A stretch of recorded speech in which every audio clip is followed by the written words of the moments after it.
Udah bang, udah apa sih tuh? Udah nge-record? Arahkan ke sini bang, nanti sakit hati awak. Banyak, udah ngomong panjang lebar. Udah. Bang Atra nggak maju lagi tuh? Enggak. Enggak pas ya. Pas ya. Pas lah. Aku nggak terpotong kepala kau. Enggak. Ya. Oke. Yuk. Bang.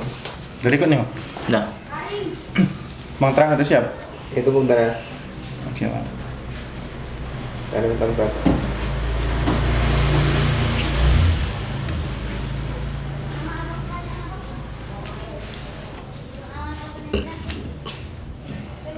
Iya lama kali bang. Udah. Oke. Hai, assalamualaikum warahmatullahi wabarakatuh. Hai teman anak muda, kembali lagi dengan Apis di sini. Apis ingin buat konten nih, nanya bersama teman-teman konten kreator, yaitu ADM Fitra. Oke, di sini kita akan bongkar-bongkar lah ini cerita-cerita bersama teman-teman ADM Fitgram. Nah, jadi bolehlah kenalan dulu bersama abang-abang ini. Bolehlah dari abang dulu. Siapa nama abang? Kenalkan. Saya Atra. Saya di ADM itu sebagai penulis dan manajemenin tim ADM Fitgram. Wis. Namanya Bang Atra sebagai ya kata kasarnya manajer lah. Ya, manajer di ADM Fitgram. Amin. Ya, amin. Mudah-mudahan bisa berkembang ya. Nanti jadi buat teman-teman semua yang ingin calling ADM Fitgram sama beliau lah. Melalui beliau. Wis. Oke. Yang kedua, abang. Oke, assalamualaikum warahmatullahi wabarakatuh. Waalaikumsalam. Saya Azri selaku founder pendiri dari ADM Fitgram. Dan saya juga sebagai editor di ADM Fitgram. Jadi buat teman-teman semua yang ingin kenal nih siapa pendiri atau founder ADM Fitgram, beliau lah, dan teman-teman yang lain lah bekerja sama gitu. Oke, lanjut Bang. Assalamualaikum warahmatullahi wabarakatuh. Perkenalkan, nama saya Prawira Dijaya. Saya di ADM Fitgram sebagai kameramen dan sekaligus editor kedua. Asisten editor. Jadi buat teman-teman ya, inilah kameramen kita di ADM. Oke, di sini saya ingin tanya nih Bang sama abang-abang semua. ADM Fitgram ini muncul dari mana sih? Bisa kayak ibaratkan kita ini kayak pegang kawan ingin buat ide, aku ingin buat karya nih, aku ingin jadi konten kreator, buat konsep terus syuting. Dari mana konsep dari awal gitu? Awal mula ngebentuk berarti ya? Ya awal mula bentuk lah. Boleh lah abang yang sebagai founder lah bicara. Oke, bismillah. Untuk sejarah singkat awal ADM Fitgram terbentuk itu sebenarnya dimulai dari tahun 2016. Cuman pada tahun 2016 itu masih dalam bidang dunia fotografi, ya hunting-hunting gitulah. Baru mulai tahun 2017 kita mulai masuk ke videografi. Dan pada saat itu wadahnya masih di Instagram. Makanya namanya itu ADM Fitgram. Fitgram itu video, singkatan dari video Instagram. Nah, lalu sering perkembangannya makin banyak request dari para netizen untuk buat durasi yang lebih panjang lagi. Barulah dimulai tahun 2017 akhir kita mulai pindah wadah ke YouTube gitu. Main YouTube juga. Jadi kita buat karya yang lebih insya Allah ya lebih goks lagi di YouTube lah. Terus apa lagi tadi mau tanya? Sulit nggak sih nentuin visi misi gitu kan, rame nih ibarat ADM Fitgram ini kan kayak komunitas. Sulit nggak sih nentuin awal konten gitu ataupun pembuatan gitu? Ya. Untuk dulu ya pada waktu 2017 tuh pertama kali itu untuk ngebentuknya juga susah gitu kan, karena pada saat itu belum banyak muncul minat dan bakat dari teman-teman untuk terjun ke dunia konten kreator. Cuman dari situlah aku sama ada satu lagi founder kita namanya Rizky Bagus, kita ngerangkul teman-teman yang lain untuk ya ngebujuk mereka terjun dalam dunia konten kreator. Dari situ kita mulai ngumpuli orang. Pada saat itu genre kita masih komedi, itu pun kita sering berdebat itu. Mereka maunya komedi.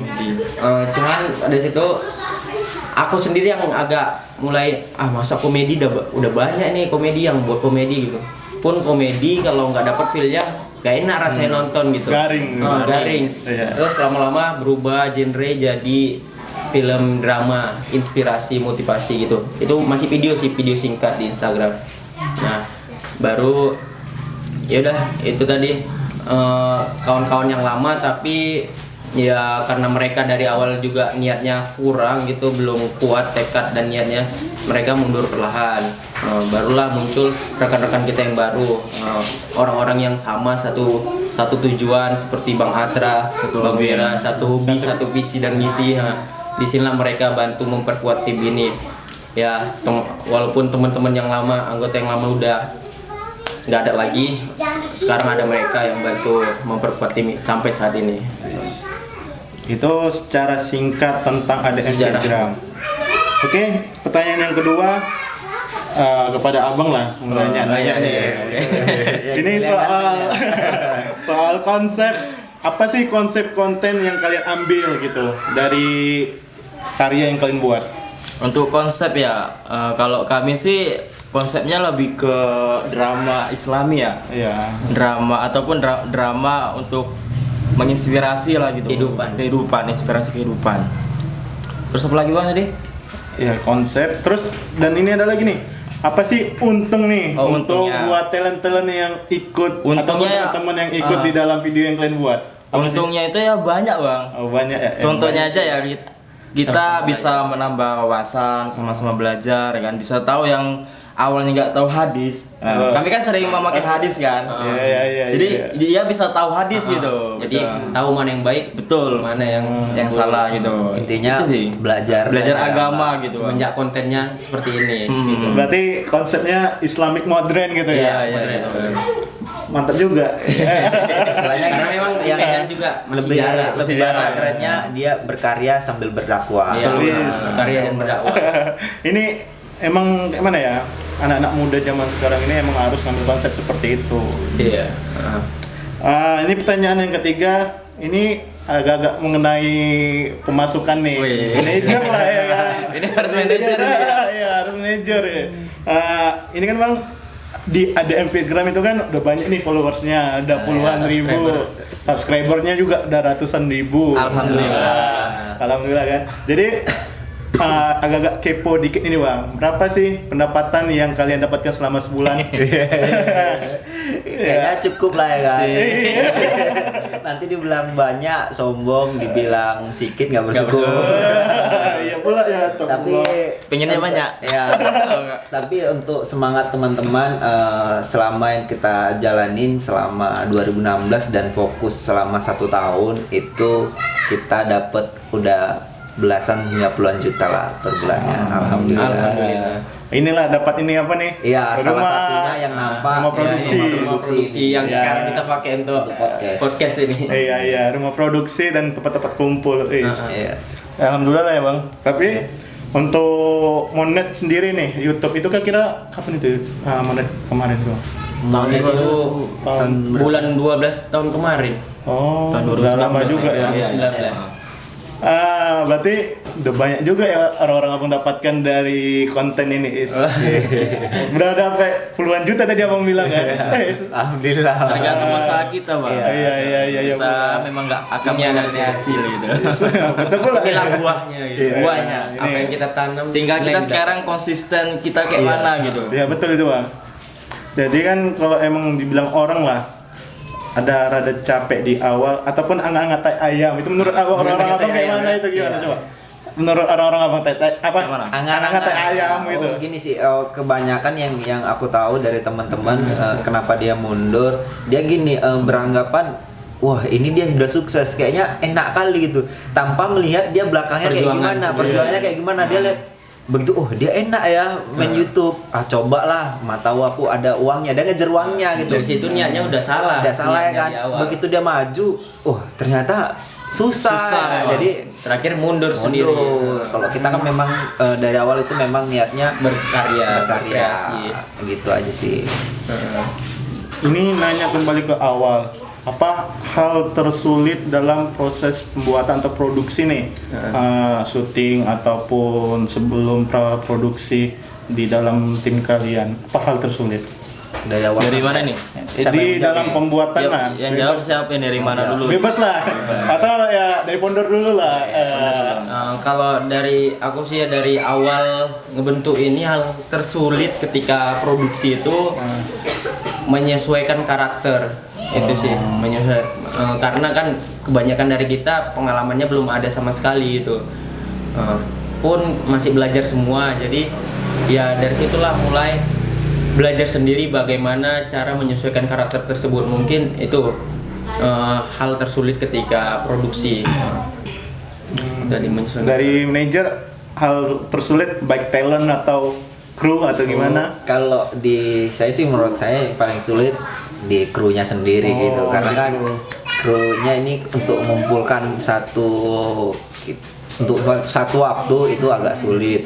Kemudian pemilihan karakter talent ini tadi, karena kan kita masih sama-sama belajar, jadi kita mungkin untuk pemilihan talentnya susah ngatur jadwal talent yang mau bagus, kita atur jadwalnya susah gitu. Mau yang dari kita ya mungkin pas kebetulan karakternya nggak cocok, pemilihan karakter itu yang paling susah. Itu emang makin waktu lama. Itu yang sulitnya bang. Iya. Untuk menentukan lokasi gimana bang? Itu nggak hal kayak mana ya? Berat nggak untuk talentnya untuk lokasi? Misalnya lah, kita ngambil lokasi jauh. Nah, talentnya nerima nggak gitu kita ngambil lokasi jauh? Oh, oke. Kalau selama ini kita belum pernah sih nyoba ngajain lokasi jauh itu. Kita sesuai domisi talentnya. Misalnya talentnya di daerah Medan, daerah Tanjung ini umumnya kita cari lokasi yang paling bagus itu, dan kita ada tim koordinasi lapangan namanya Dimas, nggak datang di sini, dia yang ngatur semua.